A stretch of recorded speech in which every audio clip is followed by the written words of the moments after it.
પગ મારા હવે કામ કરતા નથી.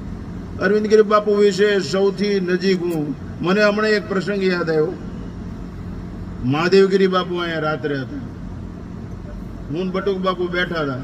મહાદેવગીરી બાપુ કે ફકડા બાપા, અમારા અખાડાનું શિરતાજ કહેવાય, એ કે સ્વામીજી હવારમાં આપણે નહીં મળ્યો.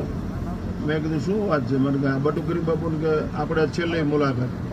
આમ 2 કલાક બેઠા, સત્સંગ કર્યો ત્રણેય, હું અરવિંદગીરી બાપુનું. અમે બોટાદ પહોંચ્યા ને ત્યાં ફોન આવ્યો કે મહાદેવગીરી બાપુએ શરીર છોડી દીધું. બોલો, આ ફકડા બાપા, એનો શિષ્ય મને એમ સાહેબ માથે બેઠો લાગે છે. અમૃતગીરી આવ્યો છે ને, હા, એ મારા અખાડાના કેટલાય છે. છેલ્લે એક દ્રષ્ટાંત આપી બરોબર કરશો. હું સૌથી વધારે રાજી છું, કારણ કે આ નક્ષત્રના ખાતમુહૂર્તમાં મેં પહેલો ત્રિકમ મારેલો અને આની રિબિન ખોલીને મેં જ પેલું મુહૂર્ત કર્યું છે. એટલે મને તો અરવિંદગીરી બાપુના કાળ